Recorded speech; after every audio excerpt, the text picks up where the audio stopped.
சோலைவனம் இருக்கிற இடத்துல 23ஆம் புலிகேசி ராஜா தன்னுடைய அரண்மனையில எல்லா அமைச்சரையும் கூட்டி காட்டுடைய வளர்ச்சியை பத்தியும் மக்கள் சந்தோஷத்தை பத்தியும் அமைச்சர்கள் கிட்ட பேசிக்கிட்டு இருந்தாரு. அப்ப டூட்டு காக்காவும் கிக்கோக்கிளியும் அவங்களுடைய பிரச்சனைய சொல்ல வந்தாங்க. ராஜா ராஜா, இத கிக்கோ என்ன சொல்றான்னு கேளுங்க.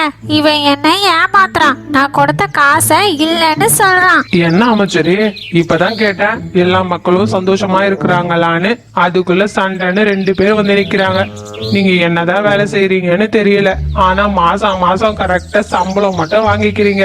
இதுல பொங்கல் போனஸ் வரை கேக்குறது. காலையில 9:10க்கு வேலைக்கு வருவது, மாலை 5 மணி ஆனா வீட்டுக்கு போக வேண்டியது. இடையில 1 மணி நேரம் உணவு விடுமுறை வேற. கேட்டா அரசாங்க உத்தியோகம்னு வெளியே பீத்தி கொள்வது. உங்களை வச்சு இந்த காட்டை எப்படிதான் காப்பாத்த போறேன்னு தெரியல. சரி, நீங்க சொல்லுங்க, உங்களுக்கு என்ன பிரச்சனைன்னு முதல்ல இருந்து எல்லாத்தையும் சொல்லுங்க. அப்பதான் யாரு குற்றவாளின்னு கண்டுபிடிக்க முடியும். கிக்கோ, நீ சொல்லு முதல்ல. எனது அருமை 23ஆம் புலிகேசியே, நீ வாழ்க, நின் கொடை வாழ்க. நான் சொல்றதுதான் உண்மை.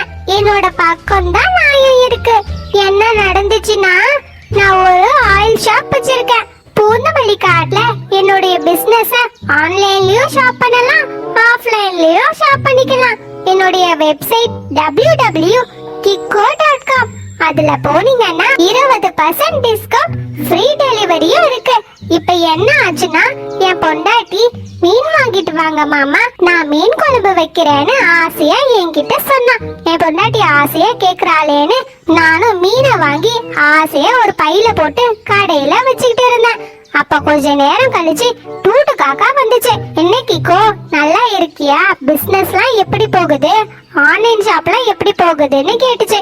நானும் நல்லாதான் போகுது அப்படின்னு பேசிக்கிட்டு இருந்தோம். அப்ப டூட்டு காக்கா, சரி நீ 1 லிட்டர் ஆயில கொடு, என் பொண்டாட்டி ரசம் வச்சுட்டு பொட்டேட்டோ ஃப்ரை பண்ண போறான்னு சொன்னா.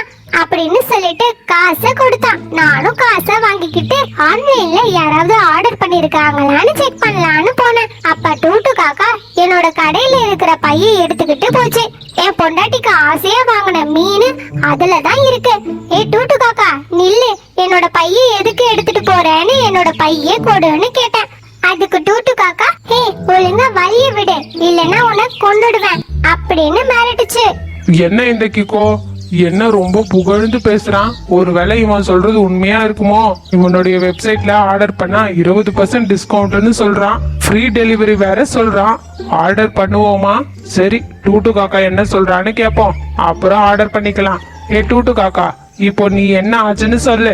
மன்னர் மன்னா, இவன் சொல்றது எல்லாம் பொய். என்ன நடந்துச்சுன்னு நான் சொல்றேன். நானும் அந்த புதுமல்லி ஃபிஷ் மார்க்கெட்ல கடை ஒன்று வச்சிருக்கேன். நானும் ஆன்லைன் பிசினஸ் பண்றேன். என்கிட்ட ஆன்லைன் டெலிவரியும் இருக்கு, ஃப்ரீ டெலிவரியும் இருக்கு. என்னோட வெப்சைட் www.tutu.com. இந்த வெப்சைட்ல போனீங்கன்னா 50% டிஸ்கவுண்ட்டும் இருக்கு. இப்போ என்ன ஆச்சுன்னா, நான் என்னுடைய ஃபிஷ் மார்க்கெட்ல ஃபிஷ் எல்லாம் கட் பண்ணி வச்சுக்கிட்டு இருந்தேன். அப்போ என்னோட பொண்டாட்டி ஃபோன் பண்ணி, மாமா உங்க மேல சந்தேகப்பட்டது தப்பு தான், என்னை மன்னிச்சிடுங்கன்னு சொன்னான். நானும் அவகிட்ட, நான் தான் அப்பவே சொன்னலம்மா, நான் அந்த பொண்ணு கிட்ட பேசலன்னு, நீ தான் என்ன நம்பல. உன்னோட ஃப்ரெண்டு சொன்னதை வச்சு என்னைய தெருவா ஓட விட்டு அடிச்சியம்மா. எனக்கு 1 வாரமா எவ்வளோ உடம்பு வலி தெரியுமா? சரி மாமா, அதை விடுங்க. நான் உங்களுக்கு மட்டன் சூப்பும் பிரியாணியும் ஃபிஷ் ஃப்ரையும் பண்ணலான்னு நினைச்சேன். ஆனா இதெல்லாம் செய்யறதுக்கு ஆயில் தான் இல்ல, ஃபிஷ்ஷும் காலியாகிடுச்சு. நீங்க ஆயில் கடைக்கு போய் 1 லிட்டர் ஆயிலும் கடையில இருக்கிற ஃபிஷ்ஷும் எடுத்துட்டு வாங்க, நான் உங்களுக்கு ஆசையா செஞ்சு வைக்கிறேன் அப்படின்னு சொல்லிட்டு போனை வச்சுட்டான். நானும் என் பொண்டாட்டி 1 வாரம் கழிச்சு பேசிட்டாளேன்னு சந்தோஷப்பட்டு ஆசையா மீனெல்லாம் கட் பண்ணி ஒரு பையில வச்சுக்கிட்டு இன்னொரு பையில ஆயில வாங்கலான்னு நினைச்சு 2 பைய எடுத்துக்கிட்டு ஆயில் ஷாப்புக்கு வேகமா போனேன். அப்ப கிக்கோ கிளி, என்னப்பா உன்னோட பிசினஸ்லாம் எப்படி போகுது, ஆன்லைன் ஷாப்லாம் எப்படி போகுதுன்னு கேட்டா. நானும் நல்லா தான் போகுதுன்னு சொன்னேன். என்னோட பொண்டாட்டி ஃபிஷ் ஃப்ரை பண்ண போறாளாம், அதுக்கு தான் நான் எண்ணெய் வாங்க வந்தேன். சரி 1 லிட்டர் எண்ணெய் கொடு அப்படின்னு சொல்லிட்டு காசையும் கொடுத்து எண்ணெயை வாங்கி நான் 2வது பையில போட்டு 2 பைய எடுத்துட்டு போனேன். இவன் என்னடானா என்னோட பைய கொடுன்னு சண்டை போட்டு மிரட்ட பாக்குறான். என்னடா இது, மாறி மாறி டிஸ்கவுண்ட் கொடுக்கறானுங்க. எந்த ஆஃபரை முதல்ல எடுக்கிறதுனே தெரியலையே. சரி, இந்த பிரச்சனைய முதல்ல சால்வ் பண்ணிட்டு அப்புறம் ஆர்டர் பண்ணிக்கலாம். சரி, உங்ககிட்ட ஏதாவது ப்ரூஃப் இருக்கா? ப்ரூஃப் இருந்தா சீக்கிரமா கண்டுபிடிச்சிடலாம் யாரு குற்றவாளின்னு. இல்லம்மாண்ணா, என்னோட ஃபிஷ் மார்க்கெட்ல இருக்கிற சிசிடிவி கேமரா ஒர்க் ஆகல. இன்னைக்கு தான் சர்வீஸ் மேன் வந்து பாக்குறேன்னு சொல்லியிருக்காரு.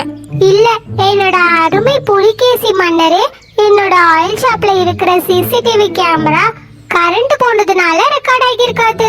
இவனுங்க ப்ரூஃப் இருந்தாலே கண்டுபிடிக்க மாட்டானுங்க, இதுல ப்ரூஃப் வேற இல்லையா? என்ன செய்ய போறாங்களோ? இவனுங்க கண்டுபிடிக்கிறதுக்குள்ள ஆஃபர் வேற முடிஞ்சிரும் போலயே. சரி, நீங்க கொஞ்ச நேரம் வெயிட் பண்ணுங்க, நான் என்னுடைய அமைச்சர்களிடம் பேசிட்டு முடிவு சொல்றேன் அப்படின்னு புலிகேசி மன்னர் தன்னுடைய அமைச்சர்கள் கிட்ட கலந்து ஆலோசனை செய்ய ஆரம்பிச்சாரு. லூனா அமைச்சரே, இவ்வளவு நேரம் கதை கேக்குற மாதிரி கேட்டீங்களே, இப்ப சொல்லுங்க யாரு குற்றவாளின்னு.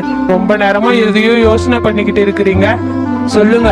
அது இல்லம்மா, நேத்து ஒரு Dress ஆன்லைன்ல ஆர்டர் பண்ணேன், அது இன்னும் வரல, அதான் யோசனை பண்ணிக்கிட்டு இருக்கேன்.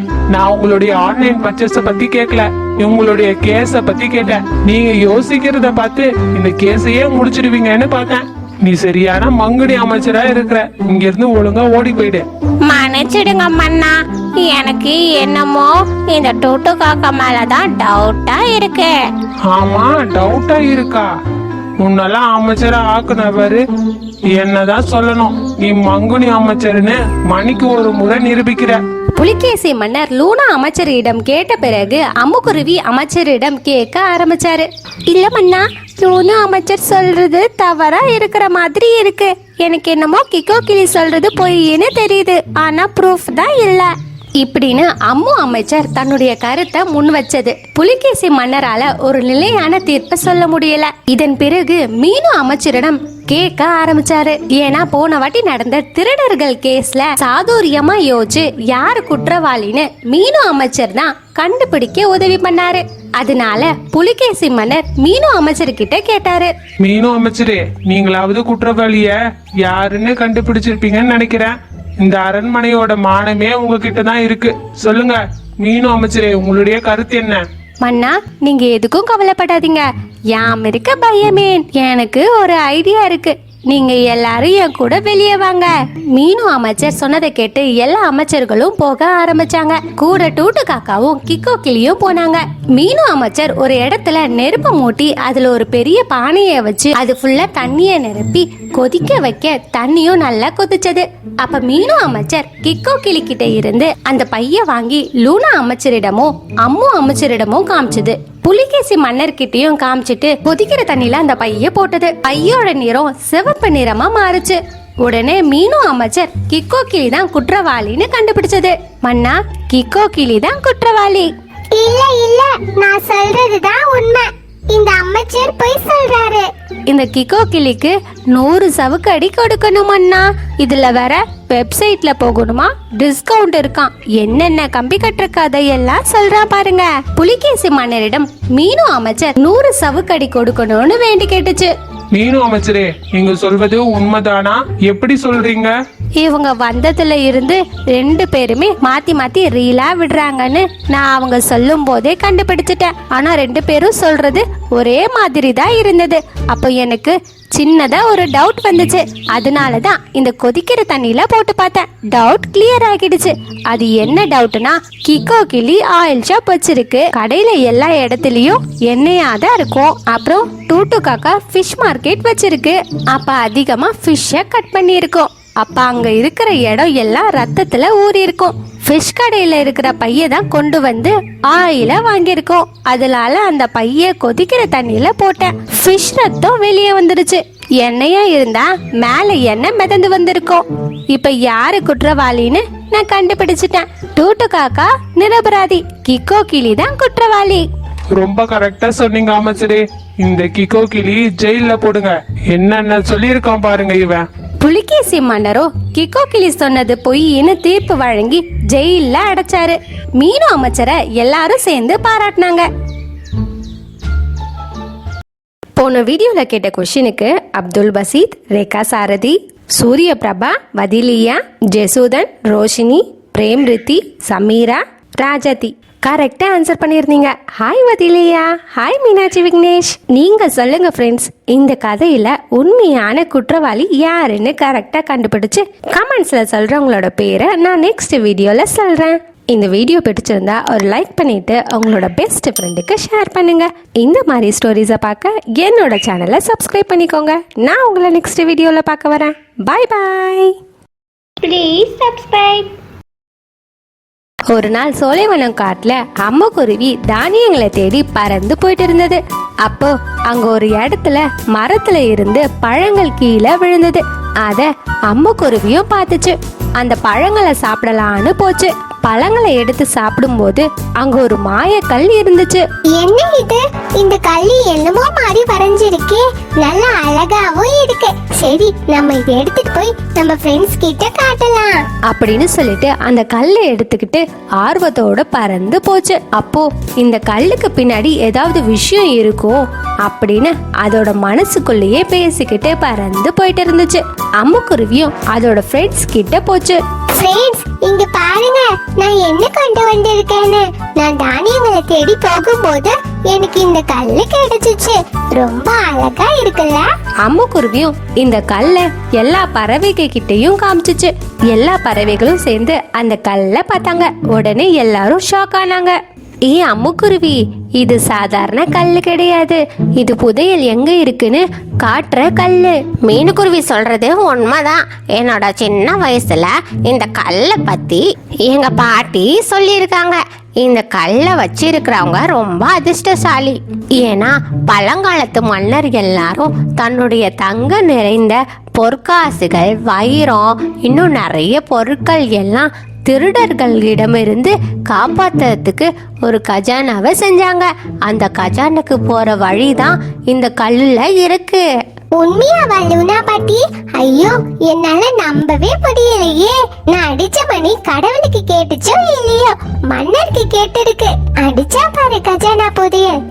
இந்த காடு என்ன விலைன்னு கேட்டு வைங்க, நாளைக்கு வந்து நான் வாங்கிக்கிறேன் இப்படின்னு சொல்லிட்டு அம்முக்குருவியும் பறந்து தன்னுடைய வீட்டுக்கு சந்தோஷமா பறந்து போச்சு. அப்பாடி, நம்ம வீட்டுக்கு வந்துட்டோம். புதையல் இருக்கிற கல்ல ஃபர்ஸ்ட் பத்திரமா எடுத்து வைக்கணும். எங்க வைக்கலாம்? சரி, இந்த கபோர்ட்ல வைக்கலாம். அம்முக்குருவியும் நவரத்ன கல்லை லாக்கர்ல எடுத்து வச்சுட்டு தூங்க போச்சு. மறுநாள் சூரியன் உதயமாக ஆரம்பிச்சது.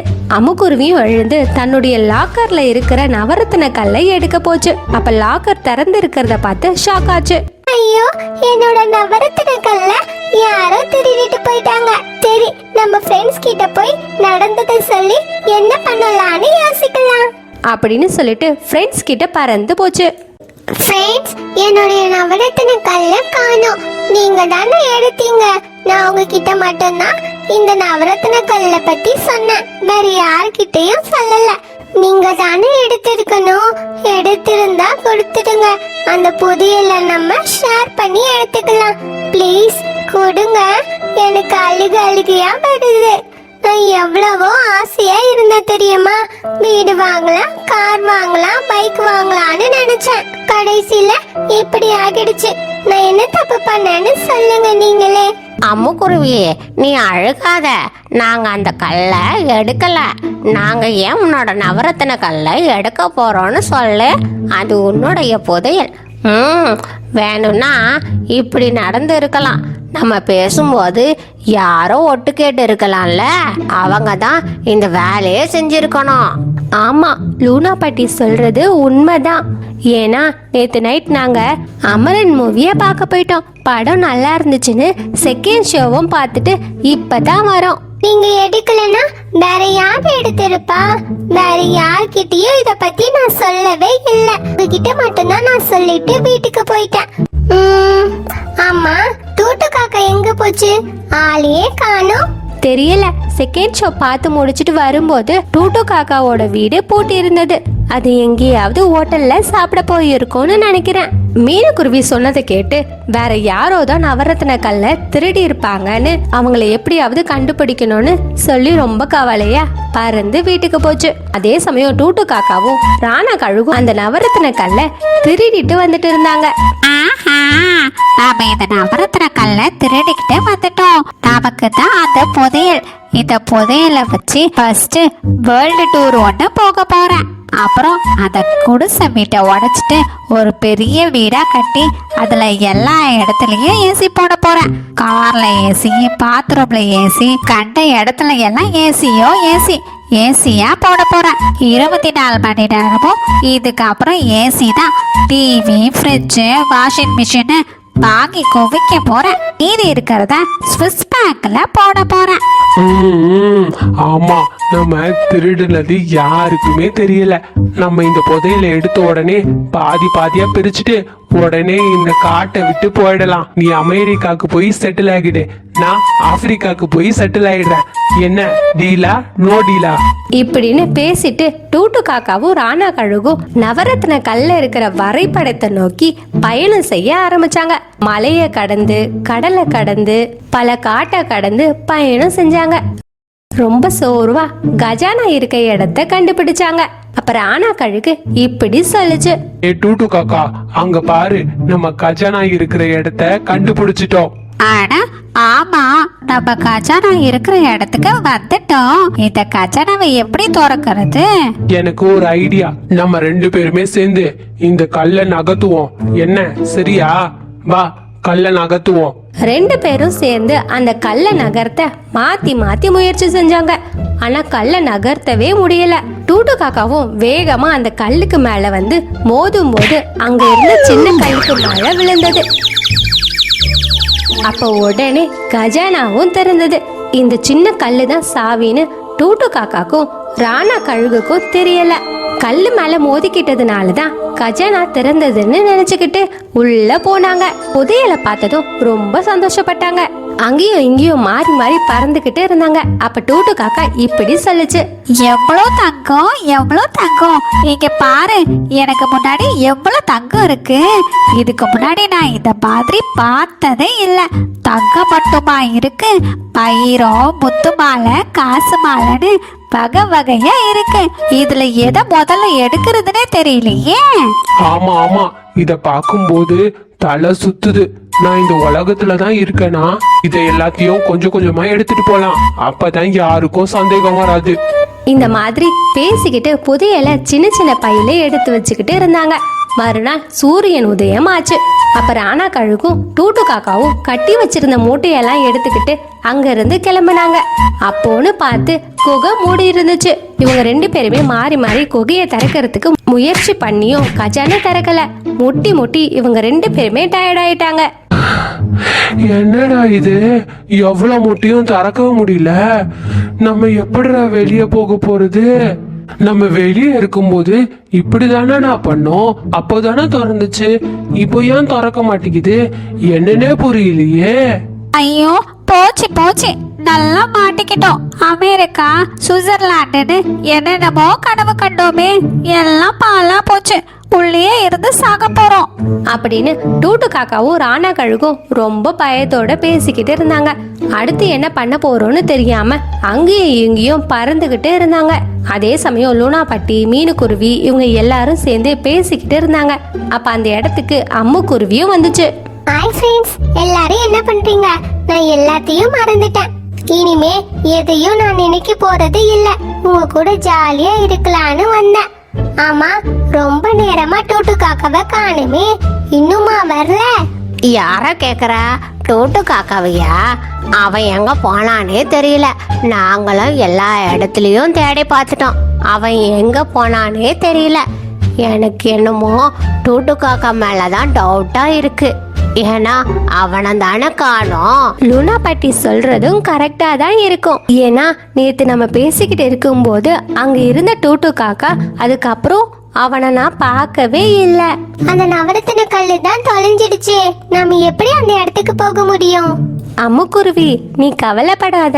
நேத்து நீ கல்ல காமிச்சல்ல, அந்த வரைபடம் எனக்கு நல்ல ஞாபகம் இருக்கு. நான் உங்களை அந்த இடத்துக்கு கூட்டிக்கிட்டு போறேன், வாங்க போகலாம் இப்படின்னு எல்லா பறவைகளும் பேசிக்கிட்டு கஜானா இருக்க இடத்துக்கு போனாங்க. அதே மாதிரி மலையை கடந்து, காடுகளை கடந்து, கடலை கடந்து கஜானா இருக்கிற இடத்துக்கு வந்தாங்க. ஃப்ரெண்ட்ஸ், நம்ம கஜானா இருக்கிற இடத்துக்கு வந்துட்டோம். ஆமா, இந்த கஜானாவை எப்படி திறந்து உள்ள போக போறோம்? கஜானா இங்க இருக்குன்னா இந்த கஜானாவை திறக்கிற சாவி இங்க எங்கேயோ தான் இருக்கும். சீக்கிரமா தேடுங்க. லூனா பாட்டி சொல்றது கரெக்ட் தான். சாவி இங்கேயும் எங்கேயோ தான் இருக்கும். வாங்க தேடலாம். கஜானா திறக்கிற சாவிய எல்லா பறவைகளும் தேடிக்கிட்டு இருந்தாங்க. அப்ப மீனுக்குருவி ஒரு கல்லை பார்த்துச்சு. ஃப்ரெண்ட்ஸ், இந்த கல்லு தான் கஜானாவை திறக்கிற சாவி. மீனுக்குருவி கஜானா திறக்கிற சாவியை கண்டுபிடிச்சிருச்சு. அந்த கல்லை அழுத்தும் போது கஜானா திறந்துச்சு. அப்ப உள்ள இருந்து ராணா கழுகும் டூட்டு காக்காவும் வெளியே வந்தாங்க. அப்ப எல்லா பறவைகளும் அதிர்ச்சி அடைஞ்சாங்க. டூட்டு காக்காவும் ராணா கழுகும் சேர்ந்துதான் இந்த அம்முக்குருவி மேல பொறாமப்பட்டு திருடிட்டாங்கன்ற உண்மையை எல்லா பறவைகளுக்கும் தெரிய வந்தது. டூட்டு காக்காவையும் ராணா கழுகையும் மாத்தி மாத்தி அடிக்க ஆரம்பிச்சாங்க. பலி தாங்க முடியாம ராணா கழுகும் டூட்டு காக்காவும் பறந்து போயிட்டாங்க. அதுக்கப்புறம் எல்லா பறவைகளும் சேர்ந்து அந்த நவரத்ன கல்ல அம்முக்குருவி கிட்டேயே கொடுத்தாங்க. இத பார்த்து அம்முக்குருவியும் சந்தோஷப்பட்டுச்சு. அதுக்கப்புறம் எல்லா பறவைகளும் அவங்களோட வீட்டுக்கு போனாங்க. இப்படியே இந்த நாளும் சந்தோஷமா கழிந்தது.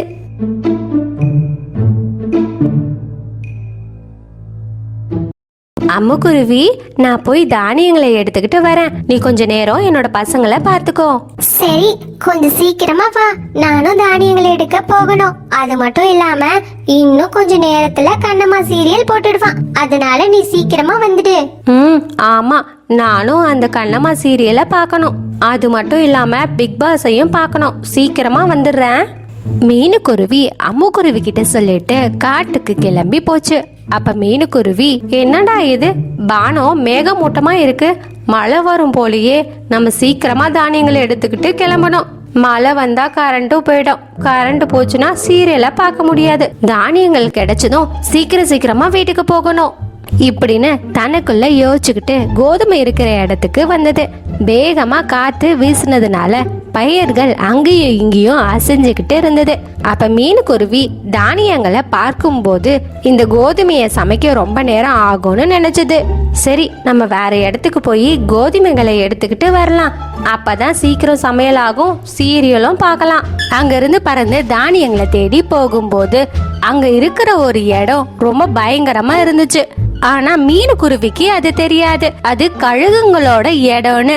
அப்பன்னு பார்த்து மழையும் வேகமா வந்தது. அப்ப ஒரு சின்ன கழுகோட குரல் கேட்டுச்சு. காப்பாத்துங்க, காப்பாத்துங்க, என்னை யாராவது காப்பாத்துங்க. யாராவது இருக்கீங்களா? சீக்கிரம் வாங்க யாராவது. எங்க இருந்து அந்த சவுண்ட் கேக்குது? யார் கத்துறாங்க? யாரோ ஆபத்துல இருக்கிற மாதிரி இருக்கே. இந்த பக்கம் தான் அந்த குரல் கேக்குது.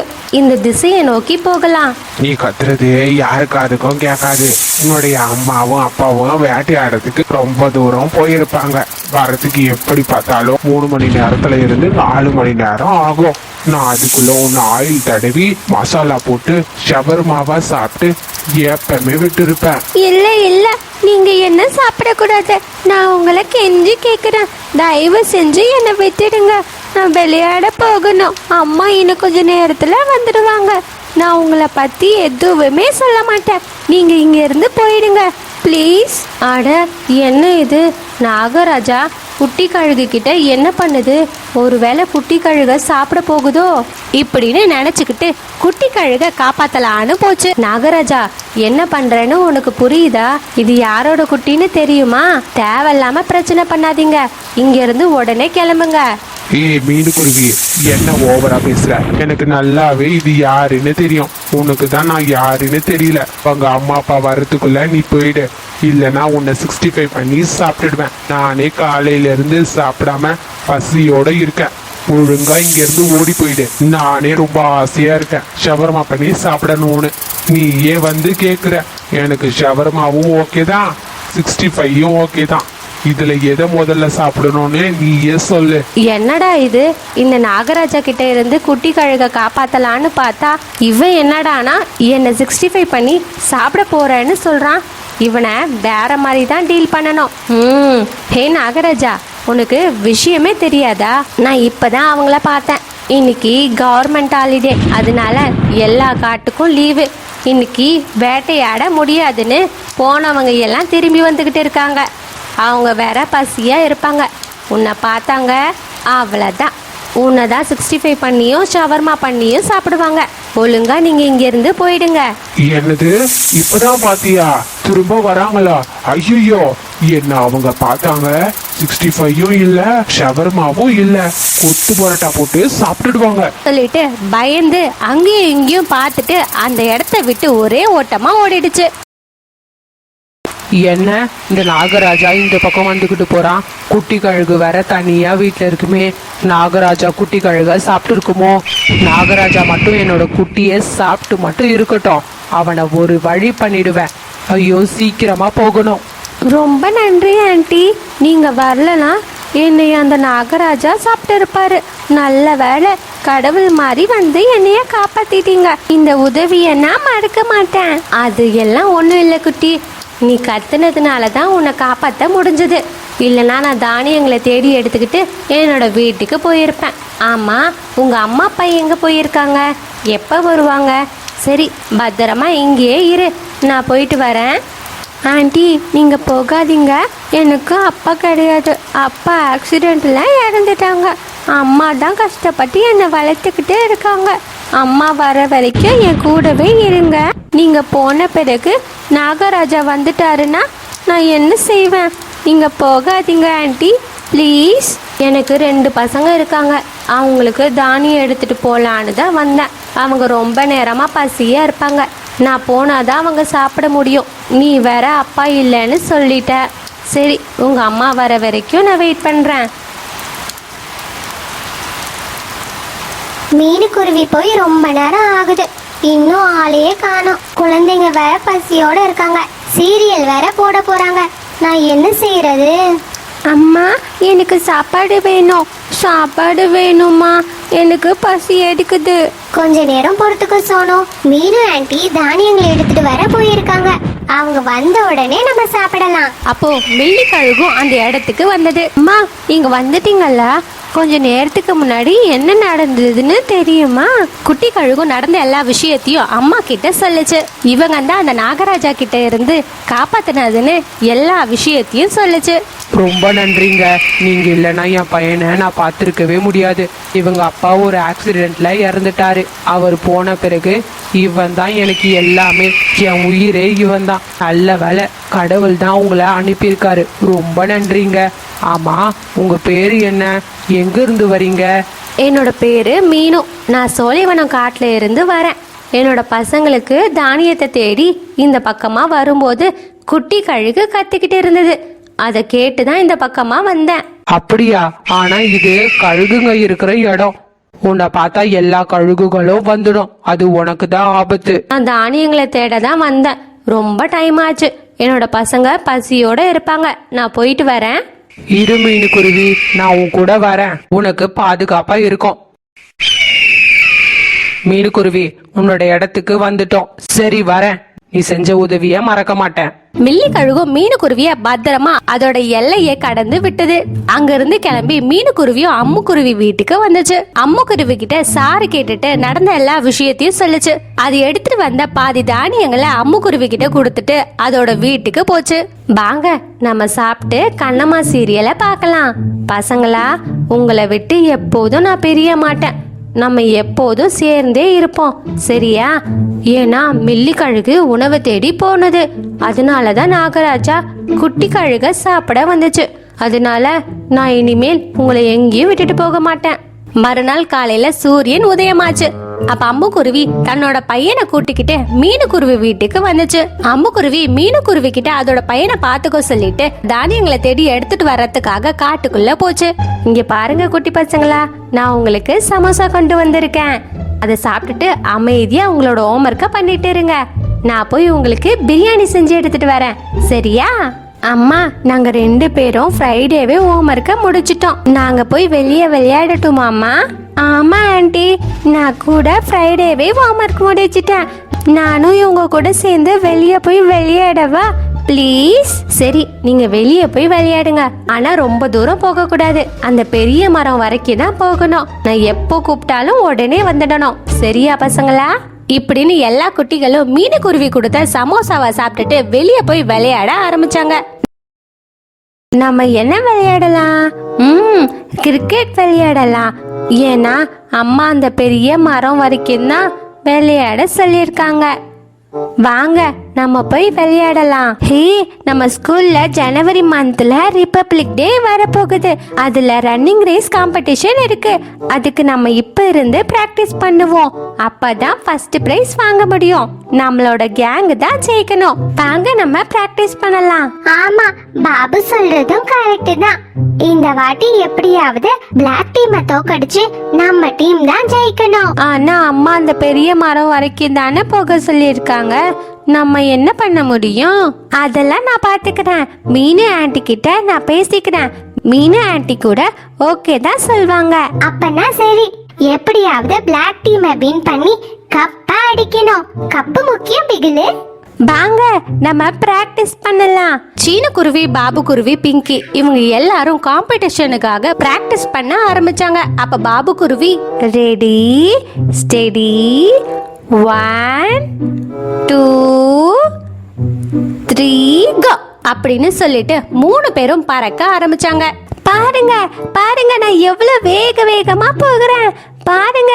ஏ ஜாலி அப்படின்னு பாபு குருவி வானத்துல வேகமா பறக்க ஆரம்பிச்சது. சீக்கிரமா வாங்க, நீங்க என்ன இவ்வளவு ஸ்லோவா பறக்குறீங்க? இப்படிலாம் பறந்தா நம்ம கப்பா அடிக்க முடியாது. என்னைய பாருங்க, நான் எவ்வளவு வேகமா பறக்குறேன்னு என்ன பார்த்து கத்துக்கோங்க. இப்படியே ஆணவத்தோடு பாபு குருவியும் வேகமா பறந்துகிட்டு இருந்தது. ஆனா பிங்கியும் சீனு குருவியும் பாபுவோட வேகத்துக்கு போட்டி போட முடியல. அப்ப சீனு குருவி இப்படி சொல்லுச்சு, பாபு நில்லு, நம்ம காட்டு எல்லைய தாண்டி போகிற, நீ அங்க போகாத, அது கழுகு இருக்கிற இடம். நில்லு நில்லு நில்லுடா பாபு. எவ்வளவு சொல்லியும் பாபு குருவி வேகமா கழுகுங்க இருக்கிற இடத்துக்கு போச்சு. அப்ப வேகமா போகும்போது அங்க இருக்கிற மரத்துல மோதி கீழே விழுந்துச்சு. அப்ப பின்னாடியே வந்த பிங்கியும் சீனு குருவியும் பாபு குருவிய பார்த்து இப்படி சொன்னாங்க, ஹே பாபு எழுந்திரு, உனக்கு என்ன ஆச்சு? நான் அப்பவே சொன்னேன் வேகமா போகாதன்னு, என் பேச்ச கேட்டியா?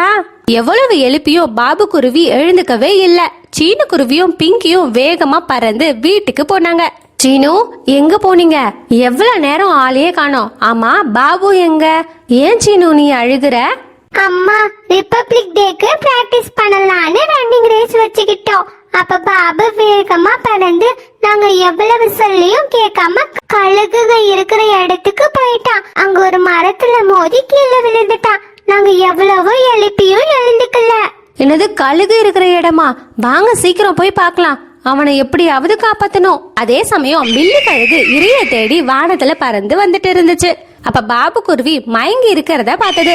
அப்ப பாபு குருவி கிட்ட போச்சு.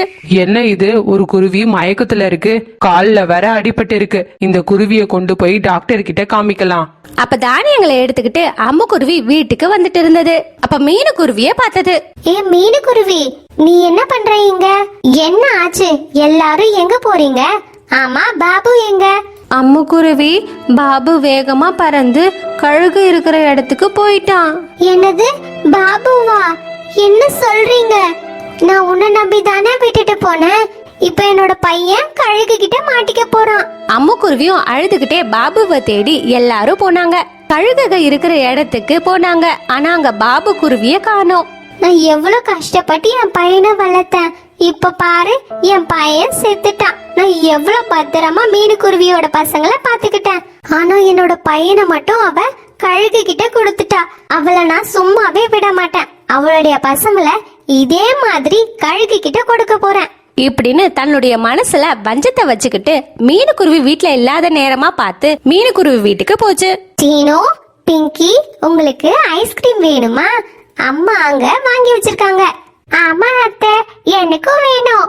அப்ப வாங்க போகலாம் அம்மா கிட்ட. இப்படின்னு போய் சொல்லி சீனு குருவியையும் பிங்கியையும் கழுகு இருக்கிற இடத்துக்கு கூட்டிக்கிட்டு போச்சு. அப்போ ஒரு மரத்துல உட்காந்து அம்மு குருவி இப்படி சொல்லுச்சு, பசங்களா, நீங்க 2 பேருமே இங்கேயே இருங்க, நான் போய் ஐஸ்கிரீம் வாங்கிட்டு வரேன். இப்படின்னு சொல்லிட்டு அம்மு குருவி கழுகு இருக்கிற இடத்துக்கு போச்சு. அம்மு குருவி, நீ என்ன பண்ற இங்க? அது இருக்கட்டும் விடு. அங்க 2 குருவி இருக்கு, நீ போய் அதை சாப்பிடு. என்னது, 2 குருவியா? இன்னைக்கு நல்ல வேட்டை தான் போ. ஒரு நிமிஷம் இரு, அந்த குருவிகளை சாப்பிடும்போது ரசிச்சு ருசிச்சு சாப்பிடு, சரியா? அம்முக்குருவி மில்லி கழுகு கிட்ட மீனு குருவியோட பசங்களை சாப்பிட சொல்லி வற்புறுத்தி மில்லி கழுக குருவிங்க இருக்கிற இடத்துக்கு அனுப்பி வச்சது. மில்லி கழுகும் குருவிங்களை சாப்பிட போச்சு. என்ன பசங்களா தனியா இருக்கீங்க? உங்களுக்கு பயமா இல்லையா? ஏதாவது கழுகு வந்து உங்களை சாப்பிட்டா என்ன பண்ணுவீங்க? நானும் ஒரு கழுகுதான் அப்படின்னு சொல்லி மில்லி கழுகு பசங்க கிட்ட போச்சு. அப்ப பிங்கி இப்படி சொல்லுச்சு. கழுகு ஆண்டி, எங்க அம்மா இங்கதான் இருக்காங்க. எங்களுக்கு ஐஸ்கிரீம் வாங்கிட்டு வர போயிருக்காங்க. என்னது அம்மாவா? உங்களோட அம்மா பேரு என்ன? அம்மா பேரு மீனுக்குருவி. நாங்க சொலிவனம் காட்டுல இருந்து வரோம். பசங்க மீனுக்குருவி பேரை சொன்ன உடனே மில்லி கழுகு யோசிக்க ஆரம்பிச்சது. அப்பதான் மில்லி கழுகுக்கு எல்லாமே தெரிய வந்தது. என்னது மீனு குருவியா? என்னோட பையனை மீனு குருவி தான் காப்பாத்துச்சு. உங்களுக்கு தெரியுமா? ஆமா தெரியும், எங்க அம்மா சொல்லியிருக்காங்க நாகராஜா கிட்ட இருந்து குட்டி கழுக காப்பாத்துனாங்கன்னு. மில்லி கழுகு இவங்க மீனுக்குருவியோட பசங்கன்னு தெரிஞ்சதும் அங்க இருந்து கிளம்பி அம்முக்குருவி கிட்ட போச்சு. மில்லி கழுகு, நீ அவங்கள சாப்பிட்டியா? எப்படி இருந்துச்சு? ஆமா சாப்பிட்டேன், ரொம்ப நல்லா இருந்துச்சு. ஆமா நீ ஏன் அவங்கள சாப்பிட சொன்ன? அம்முக்குருவி நடந்த எல்லா விஷயத்தையும் மில்லி கழுகு கிட்ட சொல்லுச்சு. அந்த குருவி உன்னோட பையனா? என் கிட்ட தான் இருக்கான். அதுக்கு அடிபட்டு இருந்துச்சுன்னு டாக்டர் கிட்ட கூட்டிக்கிட்டு போனேன். என்ன, என் பையன் உயிரோட இருக்கானா? நான் தப்பு பண்ணிட்டேன். அந்த பசங்களை என்ன பண்ண? சாப்பிட்டியா சொல்லு. இல்ல அவங்க மீனுக்குருவி பசங்கன்னு எனக்கு இப்பதான் தெரிஞ்சிச்சு. மீனுக்குருவி மட்டும் இல்லனா என்னோட பையன் நாகராஜா கிட்ட மாட்டி செத்து போயிருப்பான். மீனுக்குருவி பண்ண உதவினாலதான் இப்ப என்னோட பையன் உயிரோட இருக்கான். இப்படின்னு அவங்க பேசிக்கிட்டு இருக்கும்போது அந்த இடத்துக்கு மீனுக்குருவியும் அவங்களோட பசங்க எல்லாருமே அந்த இடத்துக்கு வந்தாங்க. அம்முக்குருவியோட குழந்தையும் வந்துச்சு. அம்முக்குருவி பாபு குருவிய பார்த்ததும் கட்டி பிடிச்சு முத்தம் கொடுத்துச்சு. மீனுக்குருவி, நான் செஞ்ச தப்புக்கு மன்னிப்பு கேக்குறேன். என்னைய மன்னிச்சிடு மீனுக்குருவி. இப்படின்னு அம்முக்குருவி தான் செஞ்ச தப்ப உணர்ந்து மீனுக்குருவி கிட்ட மன்னிப்பு கேட்டுச்சு. மீனுக்குருவியும் அம்முக்குருவிய மன்னிச்சிடுச்சு. எல்லாரும் அவங்க குழந்தைங்களோட சந்தோஷமா இருந்தாங்க. இப்படியே அந்த நாளும் கழிந்தது. ஹாய் ஃப்ரெண்ட்ஸ், நம்மளோட ரோசி டிவி தமிழ் சேனல்ல மந்த்லி ஒரு கான்டெஸ்ட் வைக்க போறேன். இந்த டிசம்பர் மந்த் லாஸ்ட்ல டிசம்பர் மந்த்ல போட்ட வீடியோஸ்ல இருந்து நான் கேள்விகள் கேட்பேன். அந்த கேள்விகளுக்கு எல்லாம் கரெக்டா ஆன்சர் பண்றவங்கல்ல 3 பேருக்கு ஒரு சர்ப்ரைஸ் கிஃப்ட் இருக்கு. அதனால டிசம்பர் மந்த்ல போடுற எல்லா வீடியோஸையும் கவனமா பார்த்து கான்டெஸ்ட்ல கரெக்டா ஆன்சர் பண்ணி சர்ப்ரைஸ் கிஃப்ட வின். போன ஸ்டோரியில கேட்ட கொஸ்டினுக்கு ஸ்ரீ கார்த்திக், ருசக், ரோஷினி, ரேகா சாரதி, சூரிய பிரபா, வதிலியா, சமீரா கரெக்டா ஆன்சர் பண்ணிருந்தீங்க. Hi Balasingam, hi Vathiliya, Meenakshi Vignesh, hi. இன்னைக்கு இந்த ஸ்டோரியில எத்தனை பேர் ரேஸ்ல கலந்துக்கிட்டாங்கன்னு கரெக்டா கண்டுபிடிச்சு கமெண்ட்ஸ்ல சொல்றவங்களோட பேரை நான் நெக்ஸ்ட் வீடியோல சொல்றேன். இந்த வீடியோ பிடிச்சிருந்தா ஒரு லைக் பண்ணிட்டு உங்களோட பெஸ்ட் ஃப்ரெண்டுக்கு ஷேர் பண்ணுங்க. இந்த மாதிரி ஸ்டோரிஸை பார்க்க என்னோட சேனலை சப்ஸ்கிரைப் பண்ணிக்கோங்க. நான் உங்களை நெக்ஸ்ட் வீடியோல பார்க்க வரேன். Bye bye. Please subscribe.